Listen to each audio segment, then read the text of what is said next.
대줌을 조정하려면은 건축 공간을 만들어서 조정을 해야 된다. 이게 밤이 되면은 위에다가 서치라이트를 쫙 쏘는 거예요. 그러면은 기둥이 한 몇십 배로 길어지는 효과가 생기는 거죠. 히틀러의 방도 보시면은 네, 안녕하세요 왓슨 여러분. 이번 시간에는 강력한 권력자 혹은 독재자의 건축에 대해서 살펴보도록 하겠습니다. 일단은 프랑스의 루이 14세죠. 군림 기간이 1643년부터 1715년까지 세상에 72년 110일입니다. 와, 역사에 가장 길게 통치한 사람인가요, 이 사람이? 72년? 이분이 하이힐도 제일 처음 신으신 분 아닌가? 키가 작아가지고 그림 보면 하이힐 신고 있잖아요. 그래서 베르사유 궁전입니다. 이게 루이 13세의 사냥용 별장이었는데 14세가 확장을 한 거예요. 면적이 어마어마합니다. 이게 1000헥타르 궁전 면적이고 주위까지 다 하면 9000헥타르, 2143개의 창문, 1252개의 굴뚝, 67개의 계단. 루이 14세가 강력한 군주잖아요. 이제 귀족들의 세력을 견제하는 게 필요한 거예요. 근데 보통 그 기득권 세력들, 이런 귀족 세력들을 견제할 때 가장 좋은 거는 중심부를 옮기는 거예요. 우리도 그래서 행정부를 막 세종시로 옮기고 막 그러려고 했던 것도 그 이유 중에 저는 하나라고 봅니다. 이 컨텍스트 상에서 본다면은 기존에 있었던 파리의 루브르 궁전이었죠. 거기서 이 베르사유 궁전으로 옮기고 그 정도로 리모트로 해놓고서 넓은 정원에서 연극도 보고 맨날 파티하고 그러면서 그 귀족들하고 같이 생활을 한 거예요. 근데 생각해보세요. 거기 내가 이제 귀족이 가야 될 거 아닙니까? 파티하고 하면은 주변에 아무것도 없는데 거기서 왕이 혼자 그 호위대들과 다 함께 있잖아요.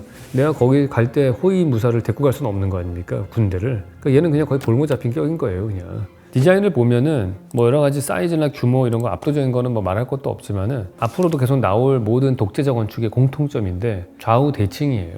권위를 나타내는 공간은 좌우 비대칭이면 안 됩니다. 그거는 균형이 깨져 있는 것이고 완벽한 규칙의 상태가 아니거든요. 그래서 쉴 때 시선을 끌지도 못해요. 우리가 그 엄마 뱃속에서 태어난 다음에 사람의 얼굴을 볼 때 가장 특징이 뭡니까? 사람 얼굴은 좌우 대칭이에요. 눈이 2개, 귀도 2개, 코는 센터에 있죠, 입하고. 우리는 사물을 볼 때 좌우 대칭이 가장 심플한 규칙이고 그럴 때 그 사람의 시선을 끌기도 해요. 그러니까 우리가 정치적인 공간은 항상 좌우 대칭이에요. 그래서 광화문 광장이 정치적인 집회의 장소로 많이 쓰였던 이유가 그거예요. 가운데 아일랜드 광장을 만들고 양쪽으로 6차선씩 도로를 만들고 좌우 대칭 공간을 만들었잖아요. 양쪽으로 쫙 세종대로에 고층 건물들이 있고 거기에 세종대왕상과 이순신 동상이 딱 서 있잖아요. 그러니까 완벽한 축입니다. 광화문을 중심으로 해서. 그러니까 그 축선상에 위치한 사람들이 권력을 가지게 되는 거죠.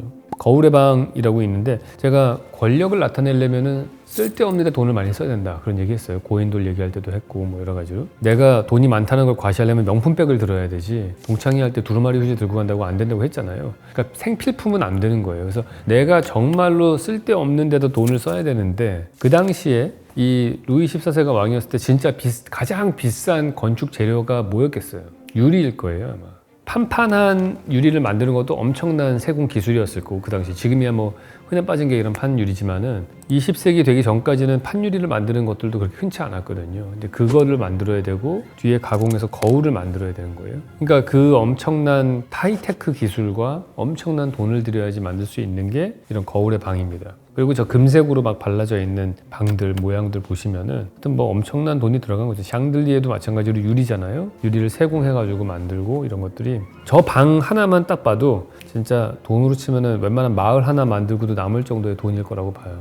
다음은 무솔리니입니다. 이탈리아 총리를 했죠. 네, 연합국에 패배한 다음에 망명 정부를 세웠으나 45년에 총살을 당했습니다. 이게 로마의 브라스키 궁전이라는 걸로 이거를 무솔리니 파시스트의 본부로 사용됐대요. 근데 여기 오른쪽 사진 보면 C라고 돼 있는데 그게 1929년 총리 선거 때의 모습인데 C는 예스를 뜻한다고 합니다. 건물 자체를 거의 선거용 포스터로 쓰는 거예요. 거기에 자기 초상화를 딱 걸어놨잖아요.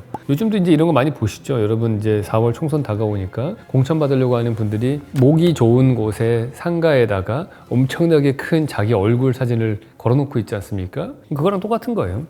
이건 더해. 이게 부조. 34년 총리 선거 때는 이건 재선이니까 돌로 만든 얼굴 조각상을 거기다 걸어놨어요. C는 훨씬 더 많이 깔아놓고.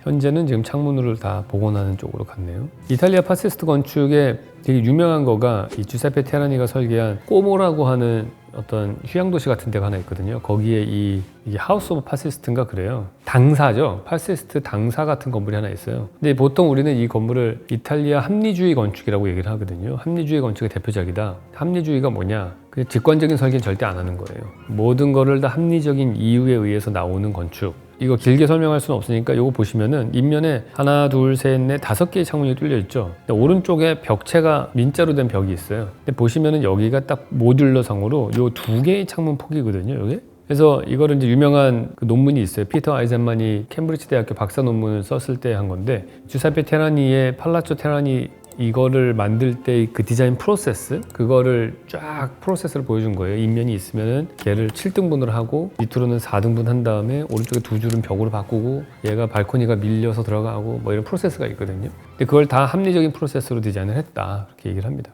그래서 오른쪽 사진 보시면은 피터 아이젠만의 초기 작품하고 되게 비슷해요. 이 사람의 주택 그 뭐 하우스 10 뭐 이런 시리즈들이 있거든요. 거의 유사하다고 봐야 돼요. 이런 프레임들이 보이고 기둥과 볼을 통해서 뭐 그리드를 만들고 이런 장치들이 다 비슷합니다. 또 하나 유명한 게 그 로마 외곽에다가 EUR 프로젝트라고 해서 로마 만국 박람회 준말인데 이거로 한 타운을 만들어 놓은 게 있어요. 어떻게 보면은 그 로마 시대 때의 건축을 현대적으로 철근 콘크리트로 인면도 만들고 한 그런 건물이에요. 그래서 왜 로마의 양식에 집착을 하느냐?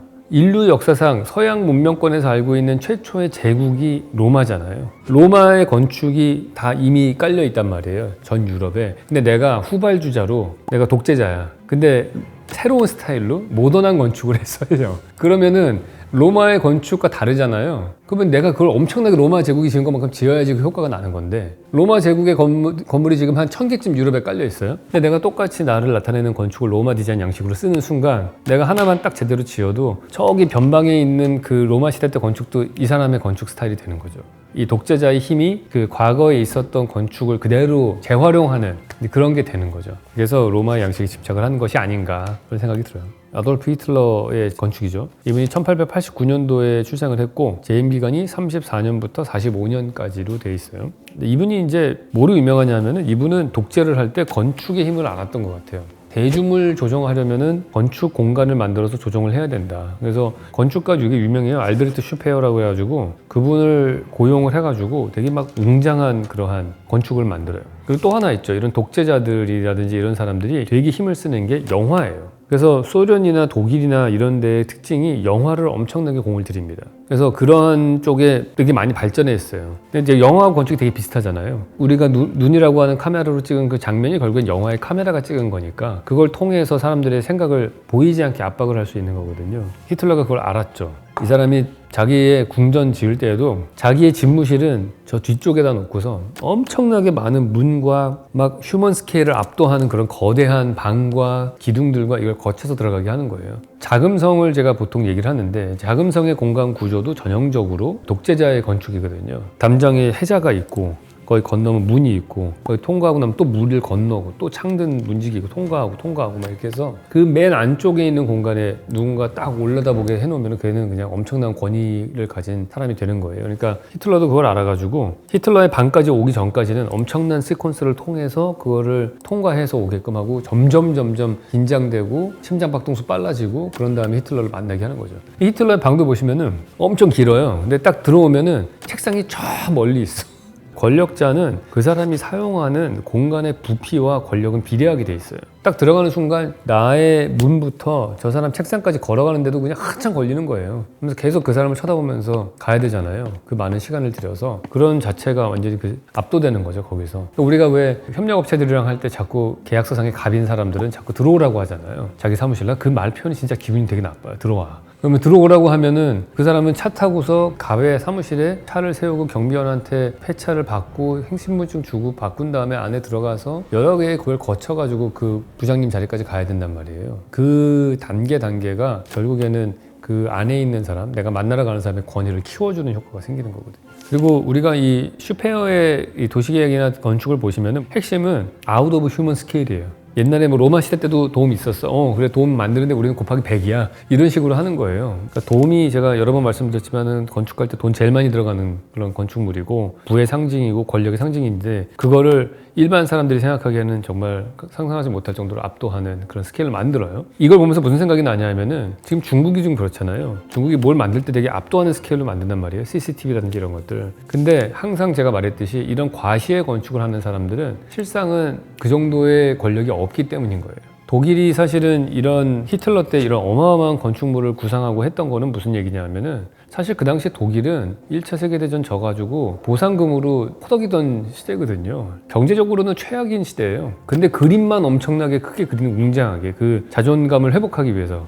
이게 정말 기가 막히지 않습니까? 낮에 제플린 필드와 조명으로 맡은 빛의 대성당, 이런 데서 뭐 연설하고 뭐 이런 거 하는 건데, 낮에 봐도 저 기둥들이 몇십 개가 쫙 도열되어 있는 게 거의 압도하는데, 이게 밤이 되면은 위에다가 서치라이트를 쫙 쏘는 거예요. 그러면은 기둥이 한 몇십 배로 길어지는 효과가 생기는 거죠. 그러니까 이런 거를 되게 연출을 잘하는 거예요, 이 사람이. 왜냐하면은 이 중요한 사건인데, 낮에는 라이팅을 우리가 컨트롤 못해요. 햇빛에 의해서 되는 거예요. 그 얘기는 뭐냐면은 이 여기 앉아 있는 사람이나 저쪽에 단상에 서 있는 사람이나 똑같이 햇빛을 받는 거예요. 그림자를 똑같이 받아. 평등한 사회인 거예요. 그래서 서양 미술에서 볼 때 되게 중요한 사건 중에 하나가 그림에 그림자가 들어갔느냐 안 들어갔느냐예요. 그러니까 르네상스 때 처음으로 그림자를 그리거든요. 그 얘기는 뭐냐면은 인간의 평등함, 인간의 유한함, 이런 것들을 보기 시작하는 거예요. 그 전에는 중세시대 때 그림을 그릴 때는 항상 뭐 하나님 중심이고 뭐 이렇게 되면은 그림자가 없어요. 그래서 평평한 그림이었다면은 그림자를 넣음으로 인해서 이 사람의 존재를 유한하게 하는데, 문제는 낮에는 독재자와 거기 모인 사람이 똑같은 햇빛을 받는단 말이에요. 근데 밤이 되면은 조명을 바꿀 수가 있잖아요. 인공 조명으로. 저 사람한테만 서치라이트를 딱 때릴 수가 있고, 서치라이트로 기둥을 막 100개씩 막 몇백 미터짜리 높이의 건물을 만들 수가 있고 그러잖아요. 그러니까 그게 독재자를 부각시키려면은 밤에 해야 되는 거야. 또 하나 특징이, 독재자의 도시일수록 이런 광장이 많아요. 이런 광장을 만들어야지 거기에 100만 명씩 모으게 할 수 있을 거 아니에요. 근데 100만 명을 모아놓고서 그 앞에 지도자가 딱 서면은 100만 명의 사람이 이 사람을 쳐다봐 주는 거죠. 제가 많이 얘기했던 사람의 시선이 모이는 곳에 있는 사람이 권력을 가진다 했잖아요. 보시면 중세 때는 그걸 알았기 때문에 뭐 성베드로 성당 앞에 보면 엄청난 광장이 있잖아요. 그래서 교황이 나와서 손 들고 막 그러잖아요. 옛날에 상상을 한번 해보세요. 르네상스 시대 때 그 앞에 막 사진들을 보시면 그냥 허접한 집들이 막 지어져 있고 그러거든요. 근데 허접한 집들을 배경으로 해서 이게 교황이 딱 집회를 하고 하면 안 되잖아요. 그러니까 거기 베르니니가 타원형의 공간을 만든 거예요. 딱 그러면은 그 열주 있는 안에 들어가는 순간 그거는 인사이드가 되는 거죠. 그래서 여기까지는 완전히 교황의 공간이 딱 되는 거예요. 그 안에 들어가고. 그리고 저는 거기서 원이 아니고 타원으로 만들었다는 것도 되게 훌륭하다는 생각이 들어요. 왜냐면은 얘를 만약에 원으로 만들었으면은 이렇게 보는 각도에 따라서 이게 너무 멀게 느껴졌을 것 같아요. 저 뒤에 있는 사람이 이 사람을. 그래가지고 약간 좀 이렇게 그 지형에 맞게끔 타원으로 찌아부러뜨려가지고 만들었는데, 하여튼 그런 장치들, 이런 걸 통해서 그 사람들을 통솔하는 그런 힘을 가지게 되는 거예요. 다음은 스탈린입니다. 1878년생이에요. 다 1800년대 사람들이 참. 재임 기간이 1924년부터 1953년까지 대숙청의 학살자로 유명하죠. 여기도 보시면은 세븐 시스터즈라고 하는 7개의 고층 건물 그룹이 있는 건데, 이것도 좌우대칭으로 돼 있잖아요. 좌우대칭으로 해야지만이 권위를 나타내는 건물이 되는 거예요. 노동자 클럽은 좌우 비대칭으로 만들었어. 노동자는 권위 있으면 안 돼. 자기는 뭐 붉은 군대 극장 이런 건 좌우대칭이에요. 소련 궁전 좌우대칭. 이거 근데 이 사람들 웃기지 않아요? 저런 독재자들은 보면 딱 손을 들어. 이렇게 김일성 동상도 손 들고 있어요. 키 더 커 보이게. 그러니까 자기의 존재감을 키운단 말이에요. 우리가 동상들을 보면은 1대1로 똑같이, 이 사람이 생전에 뭐 키가 180이었어. 180으로 동상 만들어서 동상 위에다 올려놓잖아요. 그럼 120cm로 보여요. 그러니까 훨씬 더 왜소하게 보인다. 그러니까 실제로 동상 만들 사이즈를 키우죠. 일단 첫 번째로. 그리고 위에다 올려놓는데 그 사람을 더 커 보이게 하고 싶은 거잖아요. 그래서 말 위에 앉히는 거예요. 말을 태우고 그 말 위에서도 손을 들어. 근데 거기서 더 커 보이고 싶어? 모자를 벗어서 들고 휘두르는 거죠. 그래서 그런 식으로 단계별로 점점 사이즈를 키워나가는 거예요. 우리는 왜 수렵 채집의 생활을 오랫동안 했기 때문에 우리보다 몸집이 큰 걸 보면 경외심이 들게 돼 있다 그랬잖아요, 제가. 그런데 그거를 아주 보면 단단히 쌓은 다음에 마지막에 딱 손까지 들고 있는 저런 걸 볼 수가 있어요. 사실은 건축이라고 하는 거는 다 모든 것들이 권력하고 연결돼 있어요. 물론 우리가 사는 집이라든지 이런 것들, 일상의 공간들은 우리 일상생활의 복잡한 수요와 요구, 뭐 기능들, 예를 들어서 뭐 밤에 잠을 자야 된다든지 아침에 세수를 하고 목욕을 한다든지 부엌이 필요하다든지 이런 것들은 아주 기능적인 것들이죠. 근데 그런 것들 이 한 면이 있지만은 대체적으로 건축은 다 모이게 되면은 이거는 어쩔 수 없이 권력의 속성을 띠게 돼 있어요. 그래서 어떠한 조합으로 모이느냐, 어떠한 디자인으로 쓰이느냐, 특히나 공공건축 같은 경우에는 권력과 직결되어 있습니다. 그래서 건축 공간 구조는 항상 권력을 어떻게 없는 것도 만들 것이냐, 그리고 있는 권력들을 어떻게 증폭시켜 보일 것이냐, 이런 거에 항상 관심을 갖게 되어 있고 잘 쓰여요. 그래서 한쪽으로는 건축 공간으로, 한쪽으로는 미디어라고 하는 영화를 통해서 그 두 가지가 되게 밀접한 관련을 갖고 있습니다. 다음 시간에 또 뵙도록 하겠습니다.